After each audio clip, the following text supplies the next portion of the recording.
Good morning, everyone. It's the second Friday of the month at 11 o'clock. It must be time for the Digital Learning webinar. Hi, this is Jim Pazinski. I'm the Vice President for Digital Learning, and we very much appreciate you joining us today. We know what a difficult time this is for you all, your families, and our universities, and we so much appreciate what you do for our students and each other. We have a wonderful presentation today. We are so glad to be able to put this on today. I will say we've had a little bit of problems with Zoom this morning. So if we have some little errors once in a while, we hope you'll bear with us on that. In any case, we've had a lot of interest in virtual labs. One of the problems that folks have felt they've had is in going fully online, how do I get my labs online? There's, in addition to the performing arts, it's one of the most frequently asked questions that we get. And so we've talked with a number of folks across the system, and basically the purpose of today is to help provide a landscape view of what is happening with lab courses and what you may want to consider. I doubt if many of you will come across and say, oh, this is exactly what I'm going to do, but rather you'll see the different options that you have. Now, most of us, it's kind of difficult to think about doing a lab without the smell of formaldehyde and muriatic acid or being able to touch a pipette. At least that's the way it is for me. But we've come a long way since at least when I was in a chemistry lab or a biology lab. And so we've put together some pretty good articles for you that will help, I think, ground you in some of the opportunities out there for labs. We will have, actually, this whole presentation in PDF form is now up on the digital learning site, dli.northcarolina.edu. And so you won't have to write down any of these URLs. In addition, we will have a recording of these group of presentations up on our site in the very near future. So the program today really is around three things. We have, in our research, found four particular areas with regard to virtual labs. One is instructor-created labs.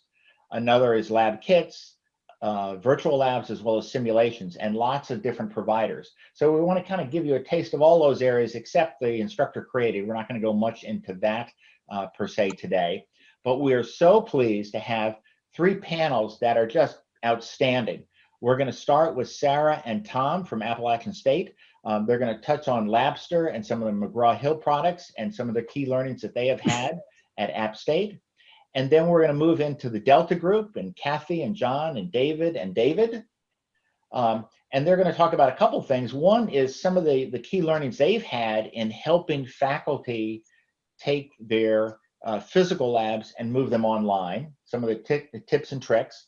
But also they're going to give us a brief overview of some of the really interesting work they've done in creating virtual labs for organic chemistry.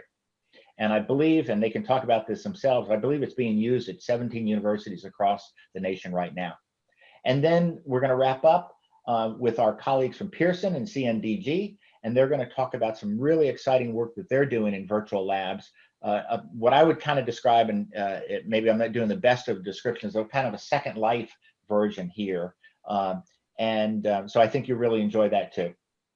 So basically, I've asked all the presenters to kind of think about a couple questions and kind of interweave it through their presentations, especially the instructional designers and faculty. You know, what are some of the alternatives you considered? You know, be it develop your own or commercial products. Any changes that you had to make to your face-to-face learning objectives in order to move from a physical class to an online class. How difficult was this? And, you know, what was the cost? And then finally, what are the lessons learned? So instead of me continuing to bloviate, I'm going to turn it over to our colleagues, Sarah and Tom at App State, and let them talk about what they have learned about virtual labs. Sarah, Tom? All right, good morning, everyone. So I'm Sarah Arrington from Appalachian State University, and I'm the director of our general biology program there. And we see thousands of students every year through the few classes that I oversee. Tom, did you want to give a brief introduction as well? Sure. I'm Tom Van Gelt. I'm the Director of Learning Technology Services as part of our Center for Academic Excellence for campus. We started talking with Dean Spake last year about virtual labs pre-COVID, and kind of highlighted Sarah's work and some of her background and interest in this area. So she seemed like a natural candidate to kind of help us pilot some things. And I'll tell you that pre-COVID, our campus has been kind of slowly going into the online world. Post-COVID, it's been a different story. So we just did a call for proposals actually for campus for some online course development projects, and well over 100 some courses, and many of them in the science areas, who just see that the real critical need now that that we're in this different space. So anyway, I'm not going to talk much more than that. I can talk at the end a little bit about some other options that we're thinking about this summer for faculty as well. So I'm going to turn it back to Sarah then. Why go virtual? So as Tom mentioned, we actually started looking at this pre-COVID. I was looking at it particularly to see if there was a way that we could better utilize our space on campus. We're running short on laboratory space, and our programs are growing. So that was one reason why I looked to go virtual. So we were looking to provide greater access, particularly for our general education lab. We typically see between 700 and 800 students a semester going through this lab, and we have one classroom that holds 24 students. So there's a great need to kind of figure out a way to maybe do a hybrid model or a completely online model for our gen ed course. We're also looking for a way to supplement our in-class laboratory experiences, mainly in our majors courses, again, to better utilize our time in the actual lab. So again, looking at hybrids, and also to provide continuity of instruction when access to campus is not accessible. So, it's not just COVID, that's the big thing right now, but something, why I was looking into this is living up here in the mountains, we see all kinds of weather from, hurricanes, believe it or not, to, snow and all kinds of things that often cause us to cancel classes, which really disrupts that flow of instruction. So those are the four main things that I had set out to try and solve by using virtual labs back last fall. And the one thing I do want to say, and it's something I truly believe, is that virtual labs will never equal the hands-on experience, but I think we can make great strides and not completely lose what we're trying to accomplish in our courses when we do have to be virtual. Oops.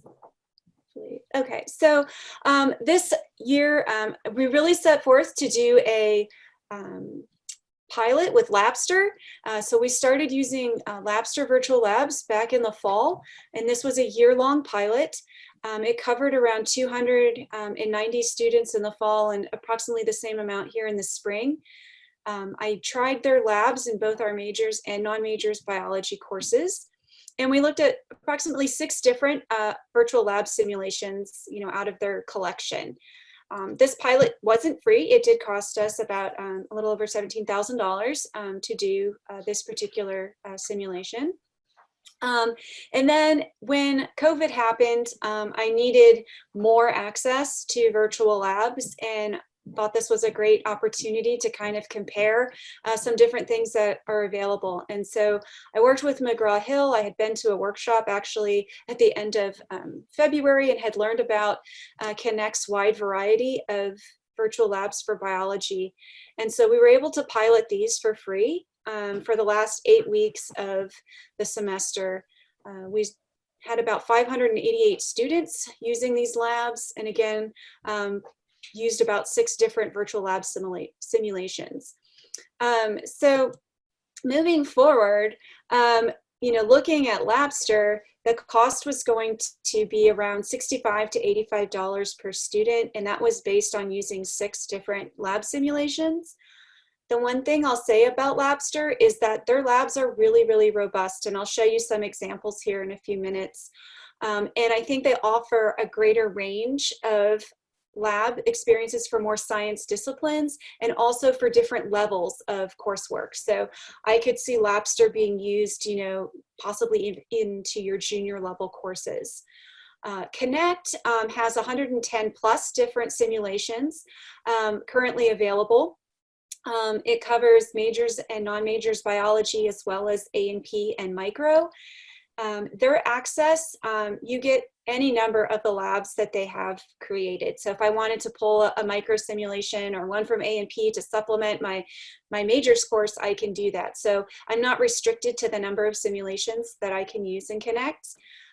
The cost was about $60 per student for this product as well, but we can include this one as part of our textbook rental program, so the students aren't going to be paying any more out of pocket for using Connect. So now I want to take you through a really quick walkthrough of kind of what some of these different virtual labs look like, in case you're not familiar. So Labster, when you log into their simulations, it's always going to give the students a nice overview of, you know, have you used this before? If not, click here. If you don't want all the sounds to play, click here. So, you know, each lab is kind of separate. There's not like a tutorial that the students would walk through and then the labs would begin. They're going to give you that tutorial each time, because as an instructor, you can pick which labs you want. They're kind of like separate packages. So here's one of their labs. So as you can see, I think the graphics are really well done. In Labster, it's very much like a video game simulation. I've actually had my 10-year-old son play some of these to get his feedback on how he felt about the navigation, because he's big into that kind of stuff. And so it gives a really nice, I think, for students who are, you know, familiar with that type of technology, it's kind of a familiar setting to them.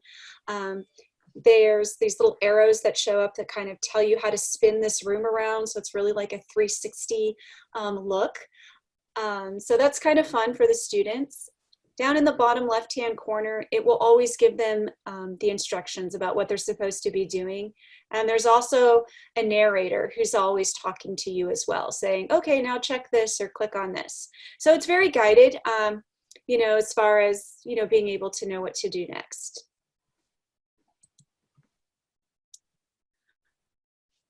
I chose the lab safety demo. I'm going to compare both Labster to Connect's lab safety, just so you guys have like a, I think, an equal comparison to make.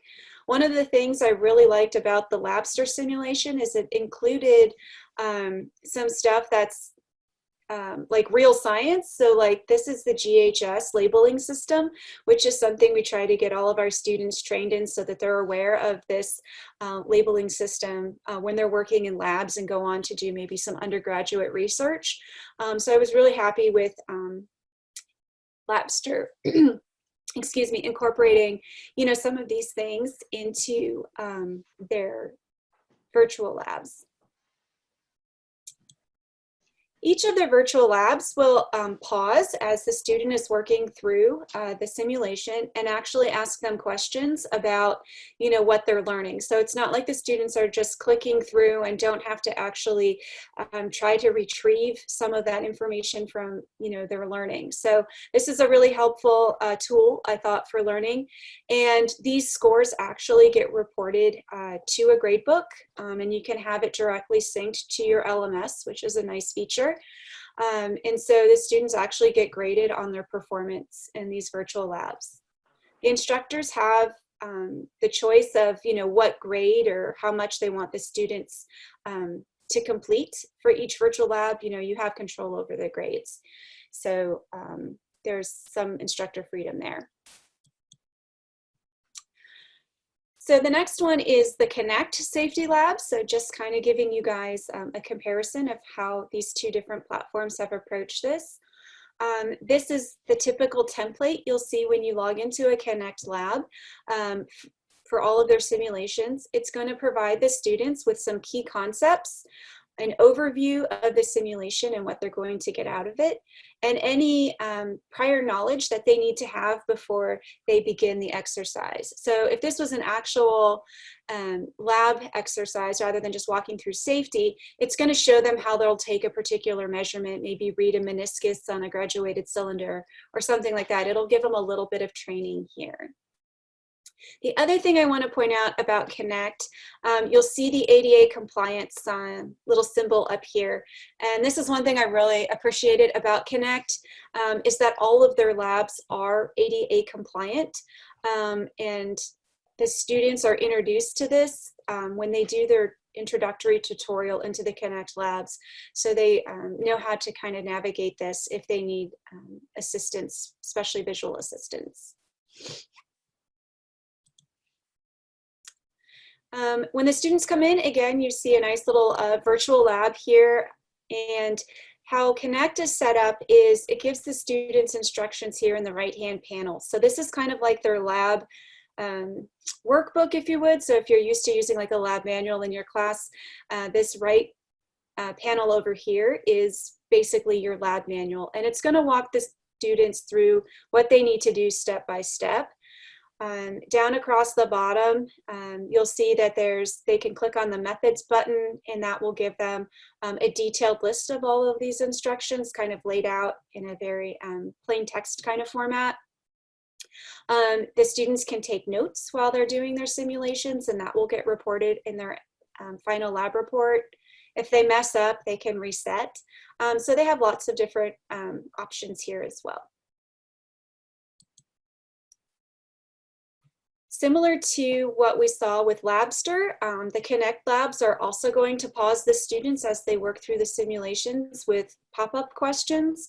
And so the students are, having to retrieve information that they're learning from their own memories and thinking through this.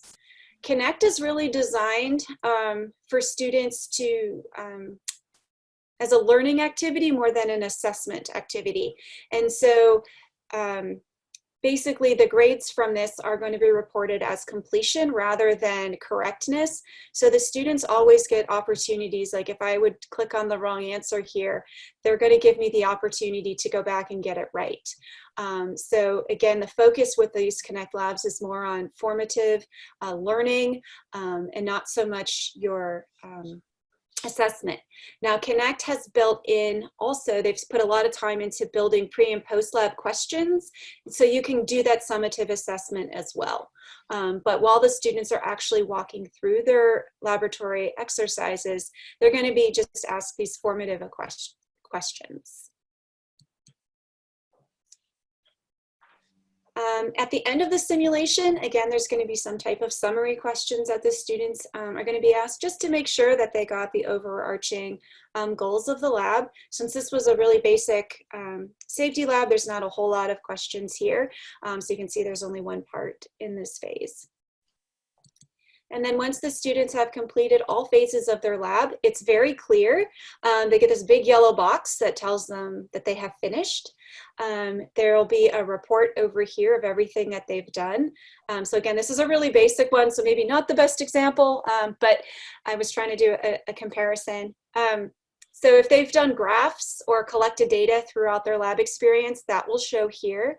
And they can actually save it as a PDF and submit that to their instructor. So that's what we did this semester, is we had the students print to a PDF and then upload their lab report into our learning management system.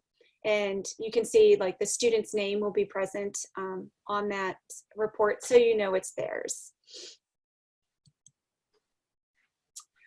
So those were the two kind of, commercially available products.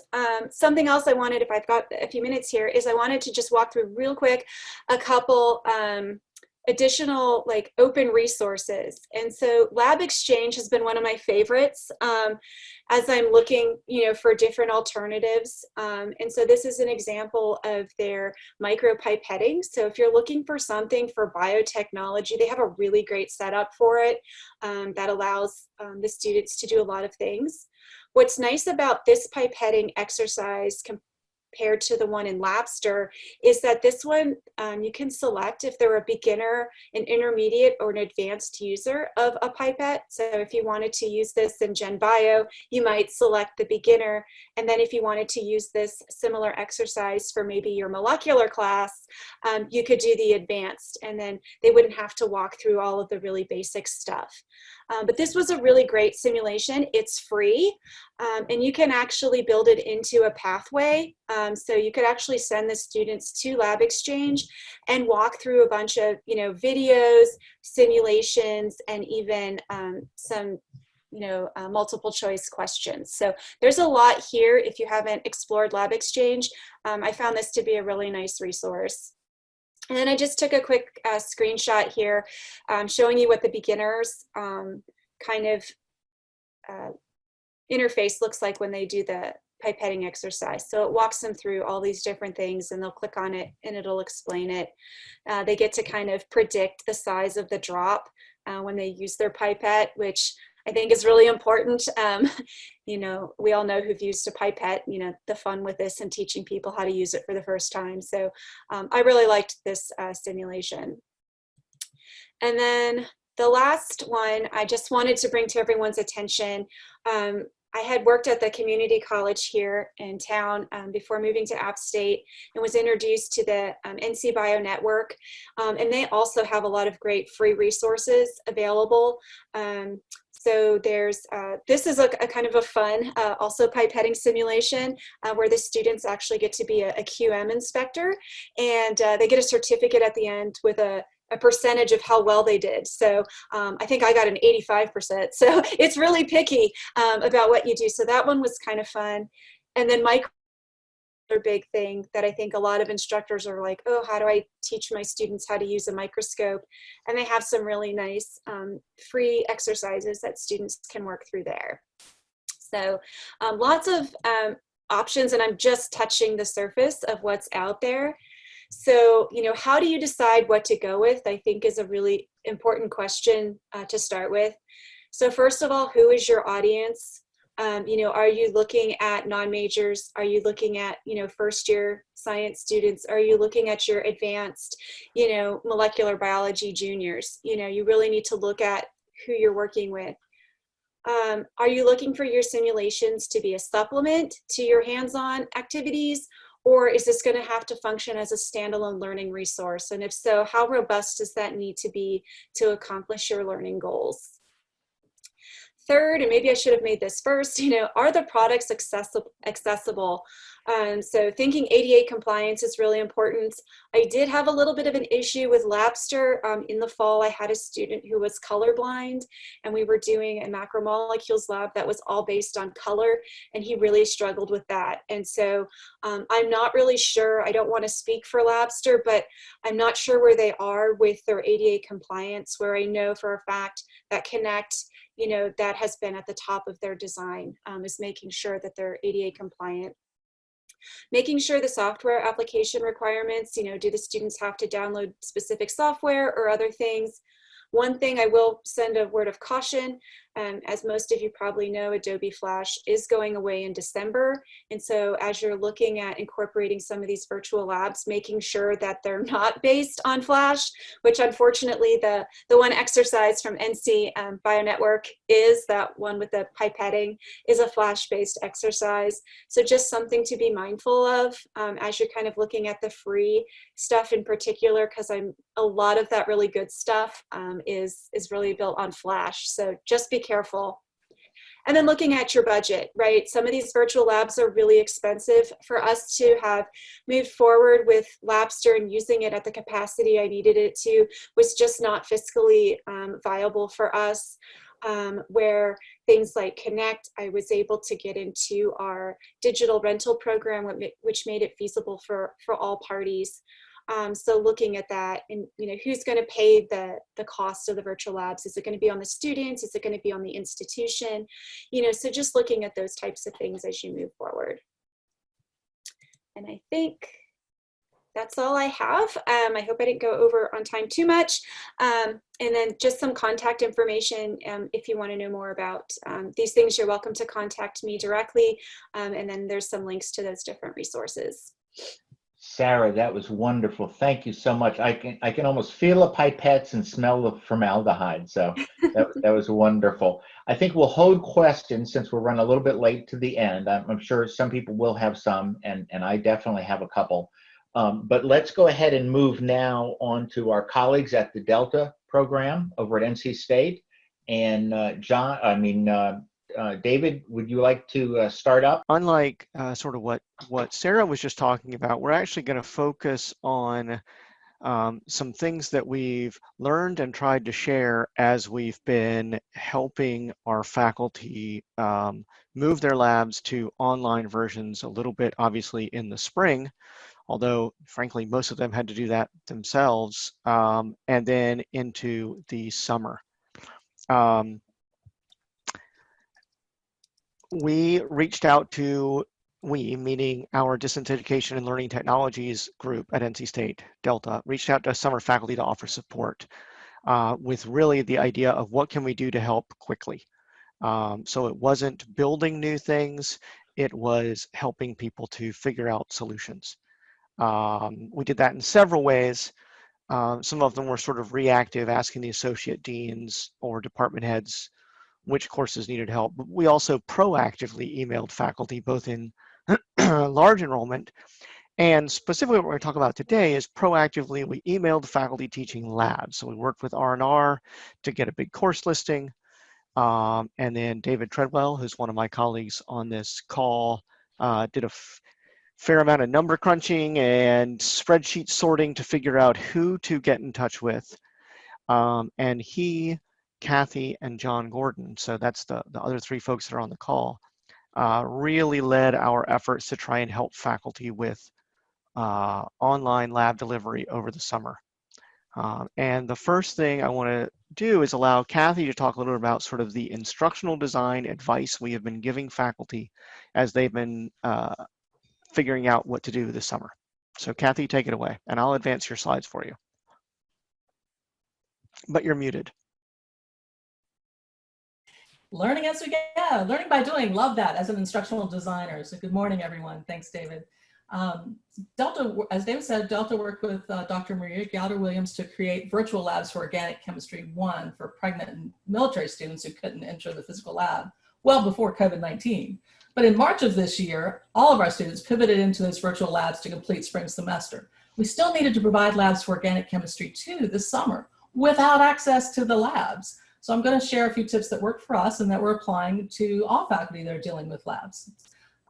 We followed the same design approach as we did for our virtual labs. We pivoted and produced online labs for summer. So we could not use those 360-degree video-based virtual reality because without access, you can't film.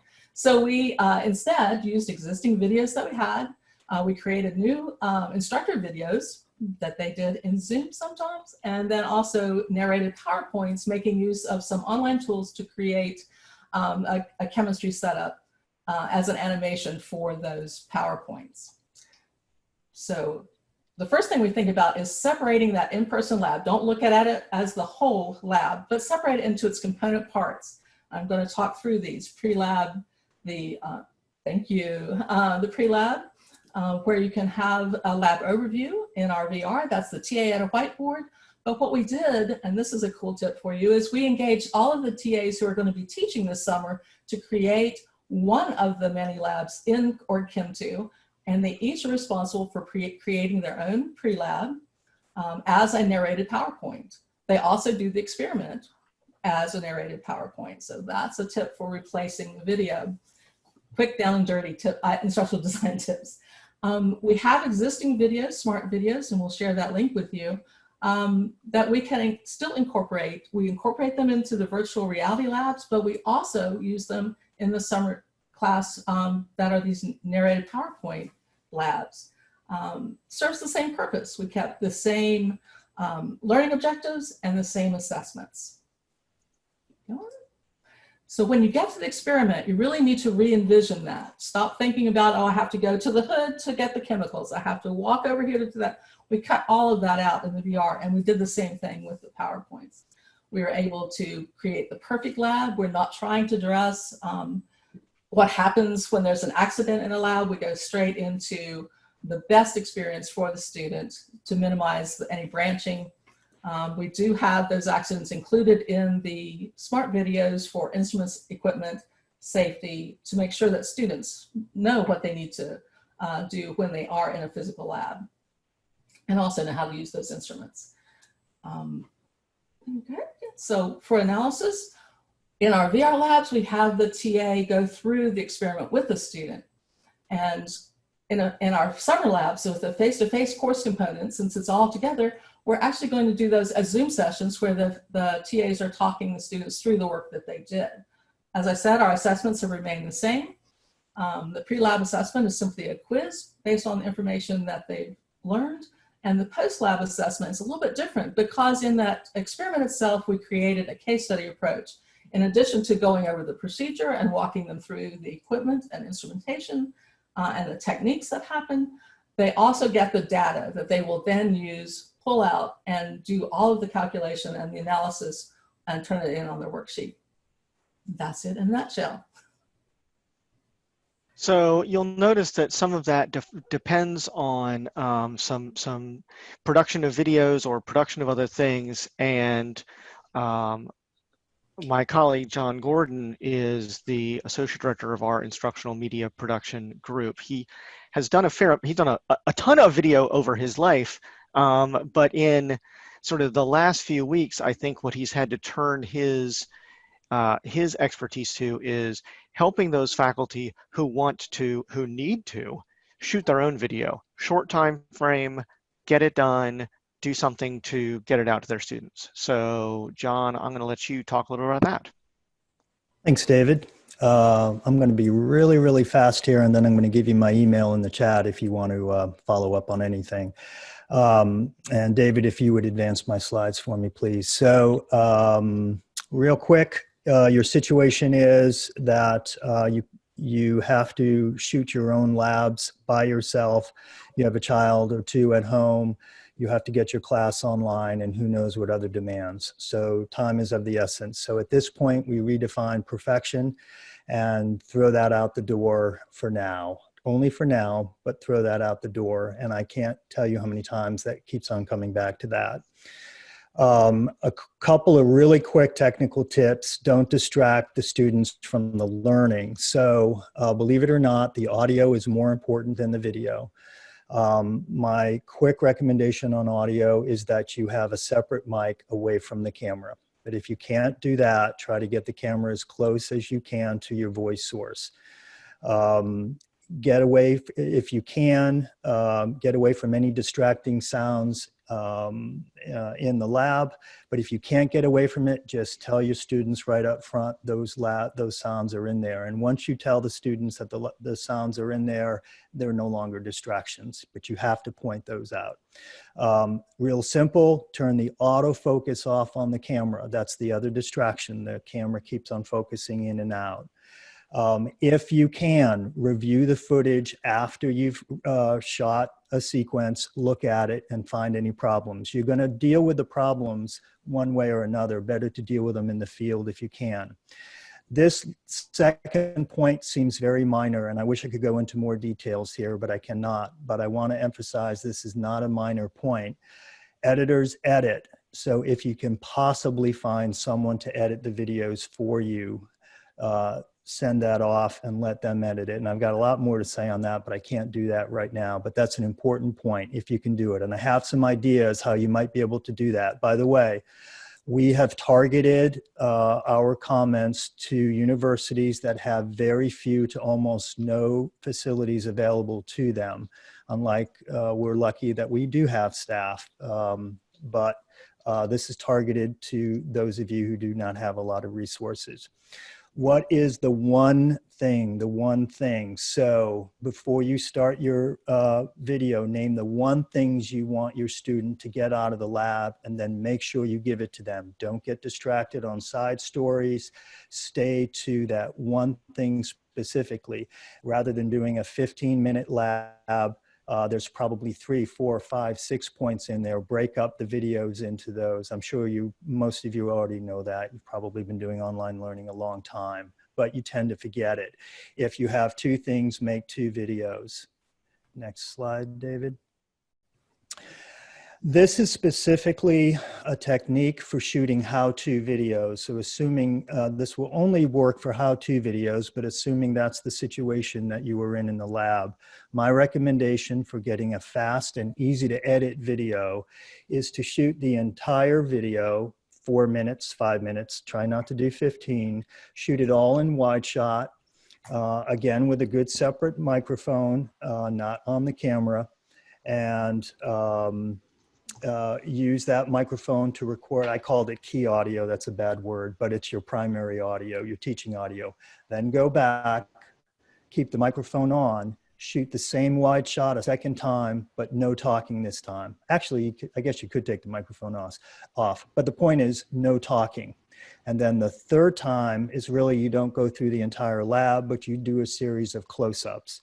This is where you can direct student attentions. So that's where you go in and get the close-up. I'm assuming you only have one camera.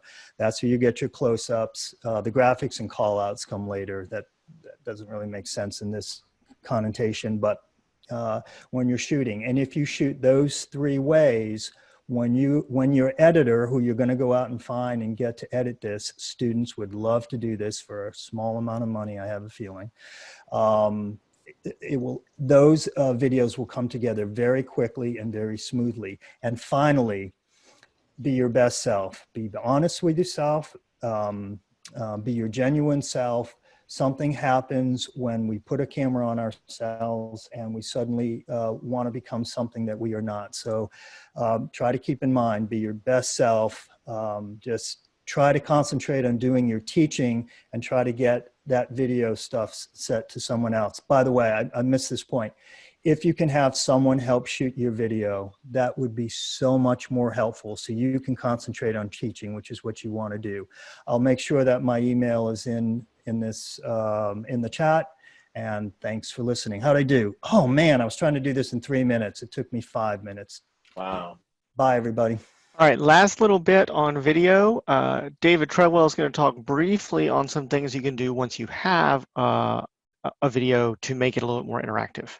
Yep, absolutely. So this isn't something that we would recommend in all cases, but we found ourselves with faculty who have footage, if they need to up their game a little bit and add additional content or additional interactions on top of the video, we've been recommending a couple of tools.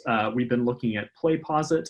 We've been looking at the video tool from the H5P suite of interactive web tools, and we've been looking at VoiceThread. All of those things will take an existing video, yours or someone else's, and layer things on top of it. So you can do things like adding content, annotations, instructor commentary. So if you missed something the first time around, you can add it back in without having to re-record. You can add imagery. So this might be a good use case if you tried to capture what that beaker measurement was, or what that screen was in the background. You can add an image that's accessible within the video that closes after the fact. There are also some interesting interactions you can have. You can add questions at certain points that will pause the video and either give students some degree of grade or something that will contribute to their grade, or something that will redirect them somewhere else in an existing video. So you can do pretty interesting things. You can do pretty complex things. All of these things will take content delivery videos and turn them into something a little bit different, be it a quiz, be it a discussion forum, or a choose your own adventure. Although all of that said, the more complexity that you add to your existing video, the more it transforms, and it takes time, it takes instructor time, and if it's done too much, it can take too much student time.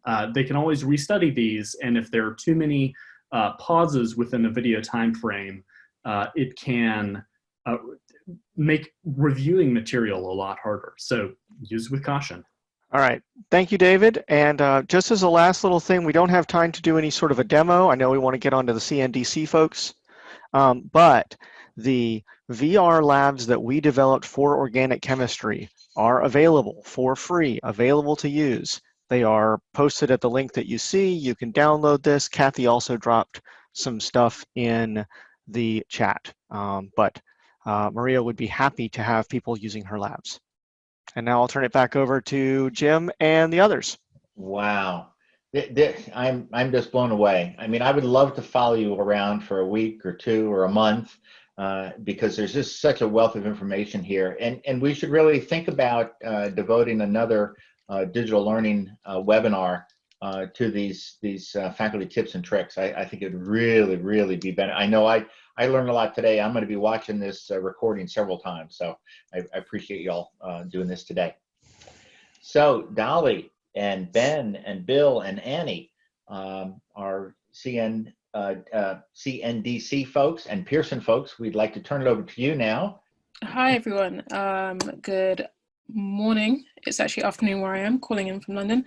As mentioned, we are CNDG. I'm joined on the call by two of my colleagues, Bill Prensky, who's our CEO, and also our Head of Product Development and Innovation, Benoit Boys, as well.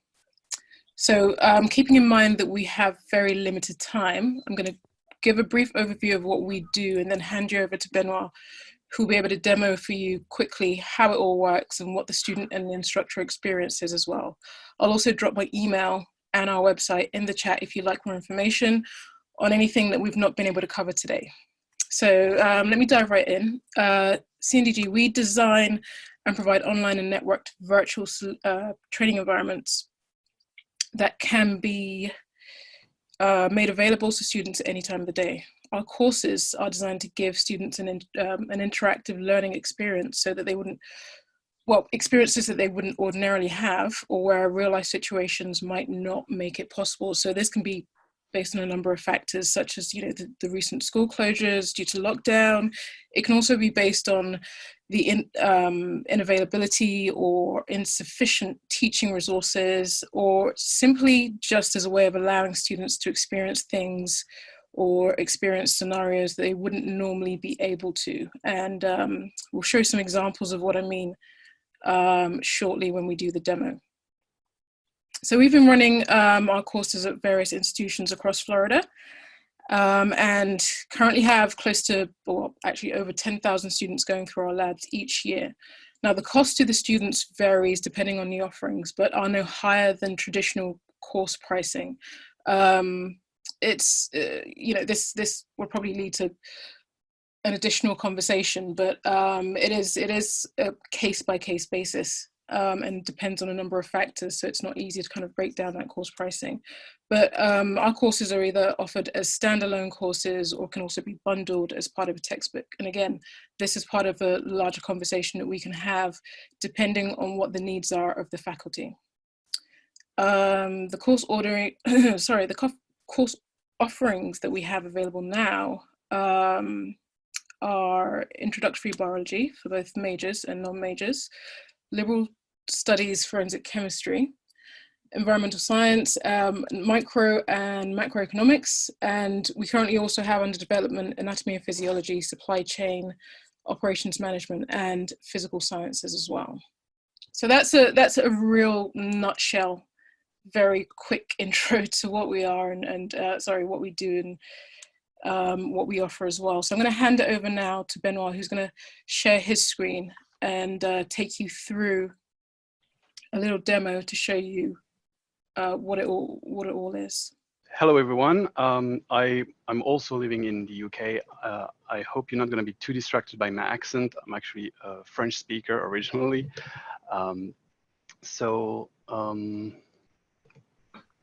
Let me see if I can share my screen so I can give you an overview of how things work and what we mean by networked environments, and also what does that do for teaching.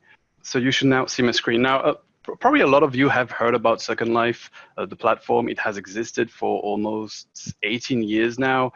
There was a lot of prototyping that has been done by a private company, but also by teachers on this platform. So the idea here that we really focused on is how can we make online teaching and much more interactive, much more engaging, and also keep the teaching in an online environment. And I think this is the biggest difference from these kind of virtual labs than others, is that in here you could be with other students, your colleagues, but also with TAs and with teachers. And so we have this, one of the things that our faculty have been telling us is that, well, we're afraid of going online because we're afraid of not having, for the students to not having those aha moments anymore, where if they're struggling with the content, there is nobody there to really help them. I mean, not more than what is already available in the online lab. So by having the teacher or the TAs in the environment with the students as they're doing the exercise, you are able to help them. If they have a question, if there's something they're struggling with, you can actually explain it to them, and then you will have again those aha moment where the students is like, oh, now I get it. Thank you, professor. So I'll show you how this works. You do have an avatar that you walk around. So it does look like a lot like a game, but it really isn't. And that kind of creates a sense of presence, which you have to be engaged with this technology. You can't do that on the side. You can't be distracted. I mean, you can be distracted, but so we have a lot of different types of labs. And you're breaking up a bit. So you see, these are going to be very, very close to what you are usually used to in. Yep. Can you hear me better now? Hello. It's a little bit better. It seems that Okay. Zoom can't seem to handle the simulation and your voice at the same time very well. Yes. Okay. Let me know if Now you're if good. You can, okay. So all right. So I just want to show you. So we do have now. There is no students right now because it's the end of the semester. But I really wanted to show you how it looks like if you're a teacher, and how can you help your students. So here we have a student that is sitting there, and they're doing their lab, and I can actually see what they're doing. So if the students, all the different buttons that they click, all the different things that they're doing to do their lab, I can actually see all of this, and I can help them through doing their lab online. And so this is really one of the biggest advantage that you would have with a system like this. So this is, like I said, this is a very online lab, a very traditional lab in the way it works. And I'll try to show you this very quickly. I'm starting the experiment. This is for enzymes. This is actually a biology lab, and they see the effect of temperature and pH on enzymes. So I'm able to follow the instructions that I have here on the right and go through it, changing the temperature of the experiment, going to next step. I'm adding the enzyme. This is very, this is a bit more traditional to what we know, but still the fact that I'm next to my colleague, so the other students could help me, or even have a TA or teacher present in the environment to allow me to go through those steps. We also have a completely different kind of lab, the labs that are a bit more abstract, a bit out of the box. So again, with biology, that we can show is our giant cell lab, which is a lab that is used several times. It's a scene that is used several times where you go inside a cell, an animal cell, and you go and you do different exercise. There is an exercise about cell respiration, where a bit like a scavenger hunt, I need to go collect all the different pieces that I required to do, or to go through the steps of cell respiration, and then I can see how many ATP I'm collecting. And here you could also use this environment to actually do a guided tour. The teacher could bring a group of students through this and explain, you know, different things around. This is really one of the, again, great things about an environment that is networked. And you don't see that, at least for now, very often. So in terms of the technology, again, the technology here is a little bit almost outdated. It has been 18 years. So we have been working on a new one, on developing our own new technology using, you know, the latest improvement from the gaming industry. Yeah, and so I can show a little bit of that as well. If you just bear with me 1 second, and we'll just show you what the future could also look like with those lab. I think I need to stop sharing and then sharing again, a different screen this time. There we go. Right. So this is on new platform that we're currently working on. So not everything is available on it just yet. If you wanted to have an enrollment for the summer or for the fall, it would probably still be in Second Life, as we are still developing those. But now this is really us leveraging whatever technology has been developed in the gaming industry and really, taking it up a notch. So this is again actually a giant cell here. So we are reproducing this lab that I just showed in Second Life. We're reproducing here in this new environment, and you can already see that we can achieve a level of visuals much precise, much better with the students that Second Life started to look a little bit outdated now. So this is why we're definitely moving to a new platform so we can do our exercise. But other than that, they work exactly the same, which means it's networked. Students and teacher can be present. We have on the right here, we can have the instructions showing up that can explain everything that needs to be explained. We have voiceover, we have animations. I'll see if I can show you a couple of other things while we add it. I'm just also looking at the time, so I realize we're running out of it. But this is where really we have no limitation on what we can do, and it is really thinking about, okay, if I could still teach in a synchronous way my students throughout those labs, what would I do? How would it work? And this is just one solution for it. And again, because it is an online lab, there is also the flexibility of, sure, it's synchronous. You can do this with your students, but your students also can have the options to come back here at 2 a.m. and just try it by themselves as well. That's just because our labs are online and available 24/7. So there's this flexibility of doing asynchronous but also synchronous teaching with labs like this. So yeah, I think that's this. So this is our animation. So this is live, and you can just go through it. There's voiceover as well for it. Right. I think that's it for me. I hope you like this very quick introduction, and if you're interested, we can answer some questions and give you some information. Wonderful, Ben. That was great. I wish I had this when I was a student. Things have come a long way, so we really appreciate that. So we're running out of time, but I think that if people want to stay on and ask some questions or hear the answer to some questions, I think we'll go over a bit. I would start it off and then ask you either to turn your audio and video on or put it in the chat. Eric and John and I will monitor the chat. But let me start with a question I have going all the way back to Sarah and Tom's presentation.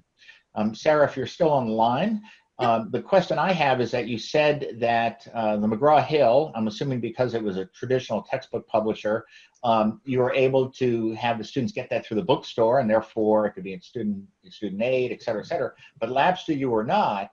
And is that because it didn't go through the bookstore? It was a direct thing, or? Right. Or so how currently, and Tom, you can step in if you want.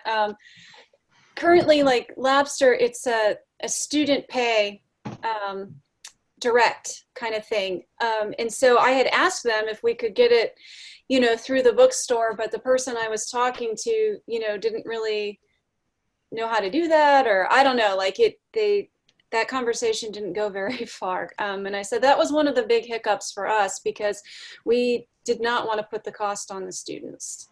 So I don't know if it's something they would be willing to work with in the future, but when I talked to them back in January, and this was pre-COVID, that wasn't something that they were, I talked about getting a site license, talked about, being able to purchase it through the bookstore, and they just, didn't seem to want to engage in that conversation at the time.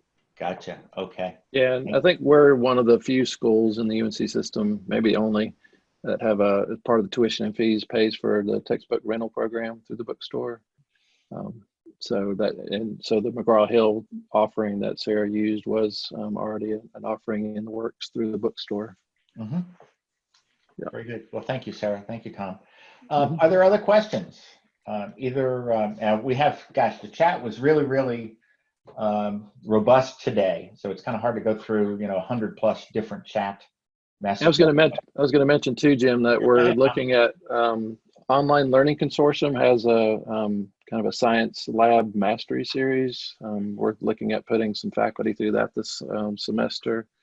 I'll put the link in the chat window here for folks that might be interested in that. very It's I think it's a pretty intensive course, but course series. It's kind of a deep dive into the landscape of doing labs online, but also creating a kind of a capstone project at the end that they have some stuff to take away with. So, And is that a week-long program? Is it online? Obviously, a 2-week program. I think it's a full summer program. I'm still researching it, but I want to say it's like 5 or 6 weeks through the summer, and it's at a cost of about $750 if you're not a member of OLC, and $650 if you are a member. And they also have bulk if you have more than a few faculty. I think a bulk price of 5 or more faculty. Right. Very good. Well, another good resource. Yeah. Thank you for putting into the chat, and we'll distribute the chat. And as I said before, this whole presentation will be up online, and the PDF of it is already online. Anybody else want to come off mute and show us their lovely video and or audio and ask a question? We'll wait a second. Or if any of our presenters want to make any other additional points.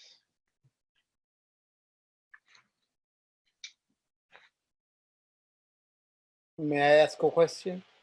Surely, go right ahead, please. My name is Yual. I'm calling from ECSU. Is there data? I mean, these are great presentations. All the material that presented is very much relevant to what we would like to do. My question is, compared to is there any data that compared practical-based labs with these online or virtual forms in terms of learning outcomes? Is there any concrete data comparison? That is a great question. I do not know of any. I have not dug deep, but I'm wondering if any of our presenters have come across any. Kathy does. I do. So NC State, yes. So we have published paper about our first organic chemistry virtual lab, and the results with this, our findings in a nutshell, really small, is that students who participated in the VR labs did equally well on the same day assessment. And then the findings showed that on a later exam where they had to retain information, the VR students did better than the students in the face-to-face lab. We have several ideas why that might be, but we're following up with that. And Maria Galdo-Williams is continuing to investigate. In fact, with COVID-19, she's been invited to participate in a study using an instrument to determine exactly that, doing a pre and post survey, Qualtrics survey in depth. So that hopefully will be published this year. They're working on it this summer, gathering the data, and then we'll see what we get. But we found it to be successful after that first VR lab. And so we continued and did the full set of 5 labs for Organic Chemistry 1. I can say a couple of things about that if there's time. Please go ahead, Bill. There's very little published data that is a controlled study. All of this is very new, so there's very little of that. There hasn't been a lot of opportunity for it. What we have largely is experiential data, anecdotal data from the faculty who teach it. What we can say is that with the biology lab program, the experience of the university and the faculty was that the students outperform students who are, or perform equally well, or outperform students who are in wet labs or brick and mortar laboratories. They have more access to the environments, meaning the labs, to do them over and over again in order to practice them. And when they move on, the majors move on to the second semester, they perform as well or better in many of the laboratory exercises than when compared to the students who transferred in from traditional wet labs. Similarly, with some of the other courses, such as liberal studies chemistry, they've had some conversions. Students who were not interested in science, who became interested in science and said, I can do this, this is really interesting. And who feel as though this was a way of getting them in the door to really explore the possibility of would that be possible for them? Would that be a course possible for them? So we have 5-6 years of accumulated anecdotal data, student responses, and student conversions from other majors to STEM majors.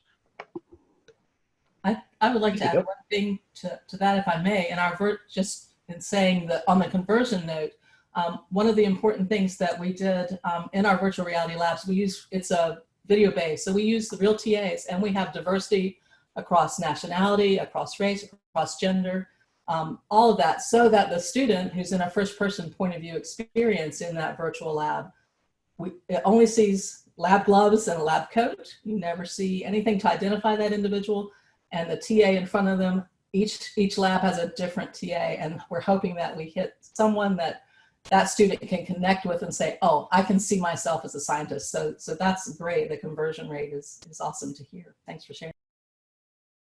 Kathy, Bill, thank you so much for that. That was very, very helpful. Any other questions or statements? I have a question. Yes, Paula. Where are you calling from? Yeah, Paula here from Asheville, UNC Asheville. Yeah, there's been a bunch of questions about physics labs and electrical engineering labs as well. I'm wondering if there's any chance of doing a Zoom call with that, or another webinar or something. So is that your area of expertise, Paula? Yes. So you're willing to help us organize one of those? I think I have the virus right now. I need to reduce my stress. How's that for an excuse? From North Carolina A&T. My name is Abebe, and I can help on that. Wonderful. Okay. So I left my email. A question I guess I'd have, I mean, we've done, it's gone by in the chat, you know, Delta helped one of our faculty develop it's actually mostly a grad student, a MyTech physics app that uses the cell phone and some of the cell phone capabilities. When you're talking about a sort of a physics lab related thing, do you want to do, you know, things that are developed or how to develop? I think that was one of the questions we had for Jim about this call, right? Are we talking about things that exist or things that we're trying to create? So I'll answer that personally. I'm an adjunct.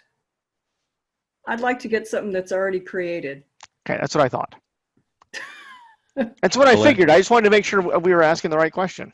In terms of physics labs, just to let you know, we have one under development. It's an introduction to physical sciences. So it's a fairly basic lab. It takes place on Mars, in a Martian habitat, and it uses the differences between the Martian environment and an Earth environment and the computation of things such as recharging batteries from solar cells in order to elucidate the materials that it's trying to teach. It's not ready yet, but it's under development. And at some point, we'd be happy to come back to another webinar and talk about it, and even bring in the SME who's doing it, if that's of interest. See, at North Carolina A&T, our plan basically is to put as many introductory physics courses as possible online. Actually, this fall, at least 2 of them, the college physics will be online. So we plan to use something called IO Lab. And this little thing can do a lot of experiments, and the supply that come with it, maybe for mechanics at least, it's kind of very simple to have, but kind of expensive. So I'm trying to learn how this thing works, and then the labs come with it. But I have to learn, I must learn how other people are doing it, because there may be a less expensive option than this one. What makes this fun is that it is really practical, maybe a little better than the simulations in the virtual labs and things like that. And the students can do rotational motion by just rotating this and so on. So I would love to have an experience like this with lots of other people so that we can have the best possible product. The way we develop the courses to make it as independent from the instructor as possible. Anyone can walk in and do the job. So please, if we can, let us do the Zoom for physics. Paula, thank you so much for that question. It seems like it's garnered quite the reaction, so we will try to work on that along with the colleagues that spoke out on this. So thank you so much for that. Sure, and I'd be willing to help too, but just not in a lead role. Understood. Thank you. Any other questions or statements? It's kind of hard to top Paula's, but we'll try.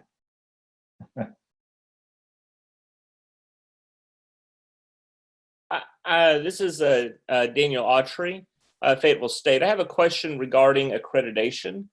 I mean, currently in chemistry, the ACS is waiving well, at least their ban on virtual labs in upper division classes. But in a post-COVID world, it's not guaranteed that will remain. And so are you looking at that point, maybe virtual labs is simply supplementing then the face-to-face laboratory experience? So Daniel, that's obviously a question to everybody on the line since I'm not a chemist. And it is not something that the Office of Digital Learning at the System Office is looking at, but you do bring up a great point in that there's been a lot of exceptions given out across with regard to accreditations and other rules and policies, and whether or not these will continue into whenever we have a non-COVID environment is a question. But are there other folks on the call that would like to contribute to Daniel's question?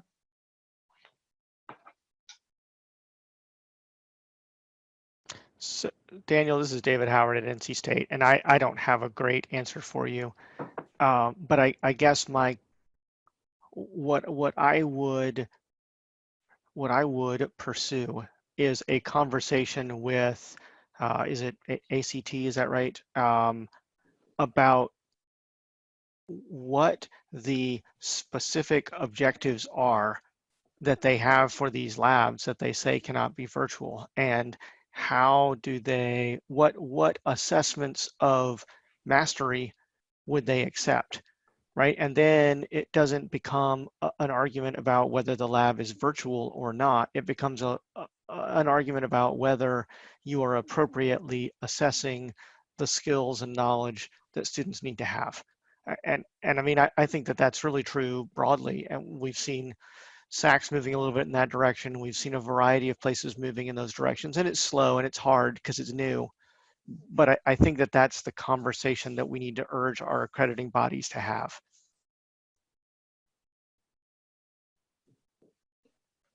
Thank you, David. Any other contributions to Daniel's question?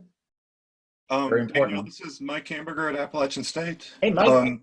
And yeah, I mean, we're struggling with the same idea. Right now, when I'm in chemistry, we're considering maybe moving some or all of our intro labs eventually towards online, especially for the service teaching components. But yeah, the upper level and trying to meet ACS accreditation for the certified degree, I've heard very little discussion in my department trying to broach upper level labs through online.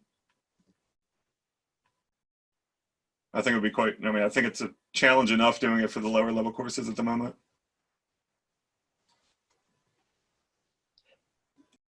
Other contributions to that question? All righty. Well, Daniel, thank you for raising that, and it looks like something that we'll have to continue to work on. So I know we're running over, but you know, about 150 people are still on, so either they're interested in what's being said or they have other questions they would like to ask. If they can only find their unmute button and their video share button. So we'll give you another opportunity to ask a question or make a statement if you'd like. One comment, I just want to have experience here. Some of the things that I'm noticing in the current environment is that maybe because of infrastructure and other issues, I am noticing a little bit of not so good behavior from student side. For example, not paying attention, maybe present me with materials that I have not taught them. So how does, assessment, particularly assessment, how can you have a perfect assessment where students say will not cheat? I'll let other folks answer that, but I will say this. We had 2 weeks ago a special digital learning webinar on proctoring, where we talked about some of the continuum of solutions running from AI, artificial intelligence solutions, all the way to human proctoring. And so that was discussed last week, 2 weeks ago. I don't think we have anywhere near a perfect example or perfect solution for that. But that is something that we have talked about and we'll continue to chat about. I will say one last thing and then turn it over to all the rest of the participants to opine. And that is Dr. Eric Frothingham developed last year a Introduction to Online 101, which would help students and faculty help students to understand what kind of behaviors and how you get the best out of online. We'll put that in the notes for today. I don't know if it specifically talks about all the issues you're talking about, but maybe that's something that Dr. Frothingham might want to include in a later revision. But anyway, I'll open it up to everyone around this. Okay. Well, in that being the case, we'll end today's webinar. We very much appreciate you participating today, and we look forward to the next one in 2 weeks' time. In the meantime, if you have other suggestions, either reach out to John or I, or send it to the dli@northcarolina.edu alias. And as I said earlier, this presentation is already up on the dli.northcarolina.edu website, and we will soon have the recording and the transcript of the chat up there too.